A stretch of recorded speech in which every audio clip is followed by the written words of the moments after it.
I've been a die-hard fan of Monster Hunter ever since I played Freedom Unite on my PSP. And while I've used plenty of weapons in my time, one weapon always manages to put me in an absolute chokehold.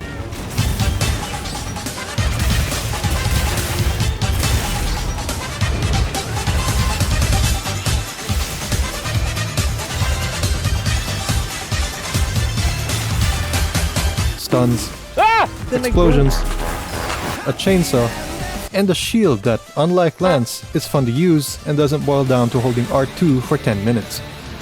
If all of this sounds like a great time, then Charglade might be the weapon for you. And while it's been a running meme that Charglade is this weapon that requires 2 PhDs and a 4-digit IQ to pilot correctly, I can guarantee that even the most senile, mentally handicapped world fanboy can use it effectively. Do not be a retard. It's just that, as a Charglade main, trying to explain what Charglade does without sounding like the schizophrenic outside my house is a lot harder than it looks. Anyways, the Charglade.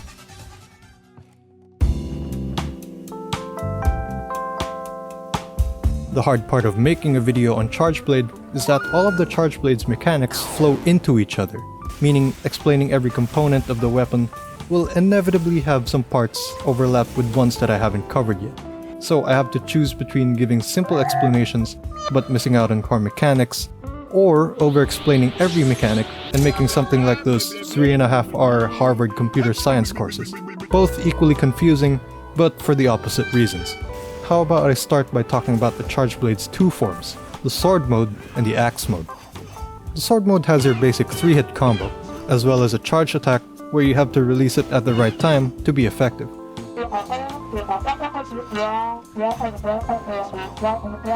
It also has a shield thrust, and pressing the input for the shield thrust twice performs an amped elemental discharge, or AED, that at the moment doesn't really do much besides deal a chunk of damage. But it does morph you into axe mode. Axe mode can be accessed by either a morph slash, unsheathing with R2, or by a few interactions in sword mode.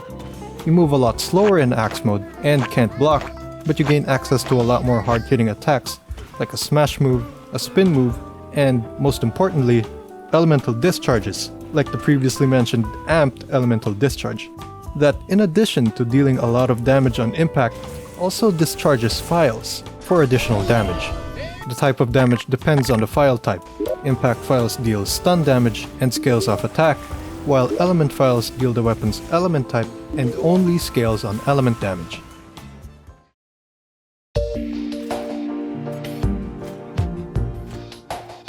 The main gimmick of the Charglade is that, well, you charge it. Specifically these files. You charge these files by just attacking in sword mode. Some attacks give more charge than others, but the basic bread and butter combo to charge the files as fast as possible would be doing a charged double slash, followed by a shield thrust, and finishing off with another charged double slash. If you pay close attention, you'll notice that you don't actually have the files filled, but instead, as you attack, the outlines of the files change from white to yellow to red. Attack any more, and you'll eventually get to red, which makes all your sword attacks bounce off their target. Doing a charge, charges your files based on the outline color. Yellow charges 3 files, and red charges it fully. And doing this entire process again while having full files overcharges them, which I'll explain what they do as we go along. Still with me?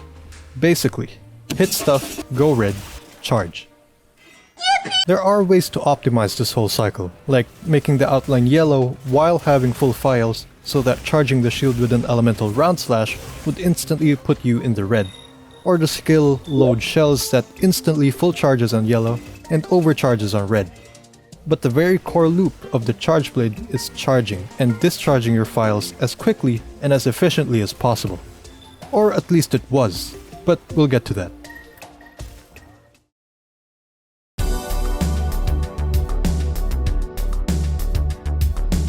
The shield is arguably the most important part of the Charglade, not because it blocks attacks, but because it connects with every other part of the weapon.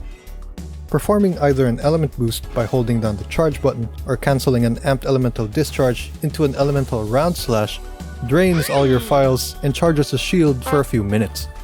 The charge shield does a few things. Shield thrusts now proc a small explosion. The sword can now be charged, all kinds of guards are enhanced, and perfect guards and guard points get some file damage. Savage Axe deals more damage, and super amped elemental discharges, or SADs, become available, normally done by doing a standard AED twice. So I'll assume you don't know what half of what I mean says yet. What the fuck is this piece of shit? But basically, always keep shield charged because it's what makes the weapon work. While on the topic of shields, I guess it's time to talk about guard points and perfect guards. The Charglade has specific attacks that, at some point in the animation, raises your shield in a certain direction. If that direction happens to face an incoming attack, congratulations, that's a guard point. The easiest and most consistent moves that proc guard points are the Morph Slash to Axe mode and the Shield Elemental boost. Since the timing of the guard point is at the beginning of the animation, you can often do it on reaction. A new mechanic added in Wilds is that Charglade can now perfect guard. Similar to other shielded weapons, blocking just as a monster attacks performs a special guard similar to a parry. Now, perfect guards are mostly just better than guard points, since missing a perfect guard just results in a normal guard. But missing a guard point locks you into this long-ass animation where you can and will see God, for no added benefit. My ears burn! Do keep in mind though, that perfect guards can never compare to the amount of sauce guard points give. Both guard points and perfect guards do similar things, reduce recoil from blocked attacks, and allow instant transitions to SAEDs. But perfect guards have less recoil, and instead of a normal Morph Slash, can trigger Savage Axe mode. But first,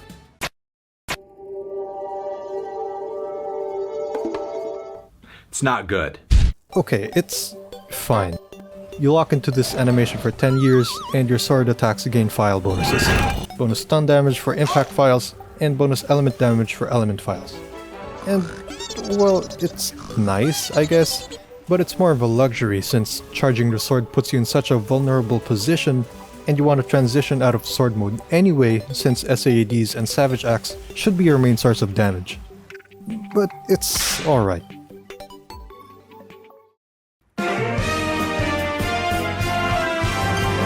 Did you watch until this point in the video and think, man, I have to press all these buttons for an SAED?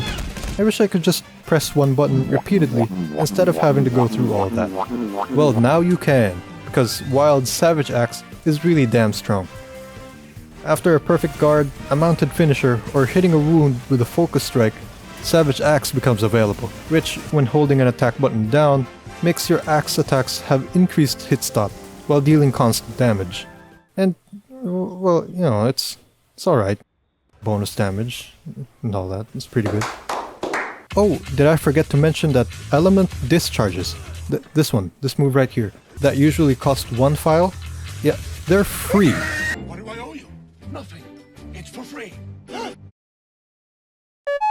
Remember when I said that charging and discharging files were a key tenet when using the Charglade?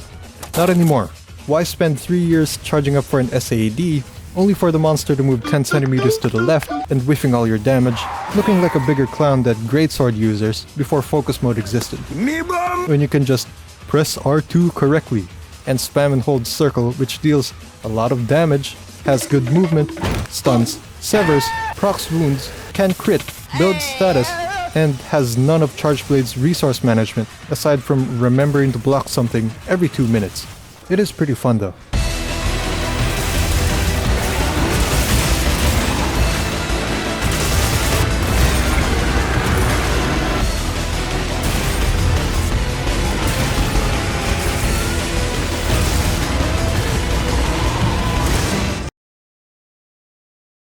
Anyway, if you think that hunting monsters for a new Balenciaga eye patch was inhumane, Savage Axe turns you into a full-on eco-terrorist.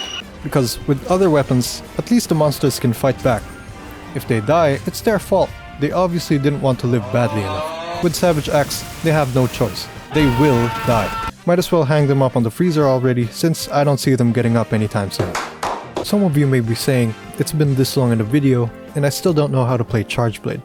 And, oh, yeah, you're kinda right.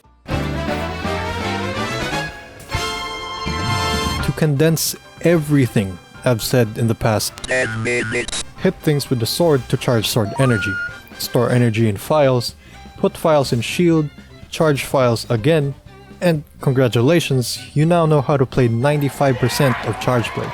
Now, this is where the two main ways of playing Charglade diverge, and those are Savage Axe and SAED spam.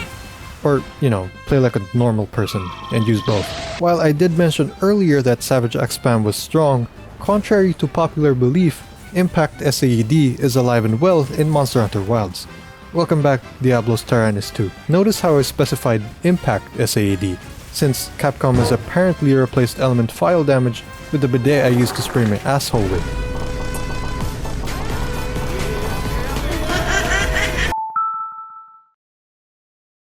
As the objectively stronger option of the two, Savage Axe Elemental Discharge is the go-to playstyle for most Chargeblade players, as the only requirement for piloting it correctly is to get a perfect block.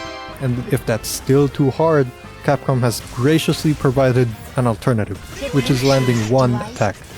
After that, it's just pressing circle. I'm sure you can do that, right? I won't give builds for these since you can just go to any short-form content creator and watch "This Chargeblade build is the only one you'll ever need in Monster Hunter Wild." Just put on everyone's favorite burst, crit, weakness exploit, basically crit and damage. If you want some more sauce in your Chargeblade gameplay, Impact SAED plays the same as back in World, but with the added benefit of being able to aim. You still miss though. If you want to play Chargeblade the way God intended, this is how. Charge your files, block attacks, and get hit anyway since the animation takes 2 years to actually hit, and another 2 years before you're allowed to move again.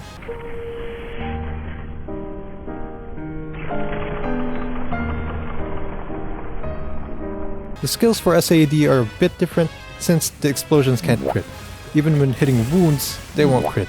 So put on anything that gives raw attack while also slotting in guard skills like offensive guard since they actually matter with this playstyle.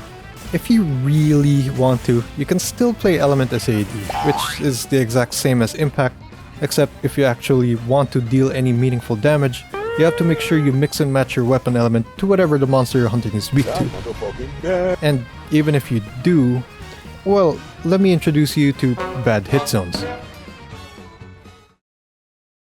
Look, Monster Hunter isn't known for being that serious a game. If you're a normal person, you can just get away with building whatever you want, or just copy a build off of the internet. Who cares? Similar to every other weapon in this video game, just hit things until they stop moving. To summarize this whole video, just hit stuff until stuff starts glowing, then spin or slam your way to victory. It isn't that hard, no PhD required. Anyway, that's it for me. If you actually learned how to play Chargeblade from this video, I'd be genuinely surprised, because recording this script feels like I'm reading an insane person's manifesto.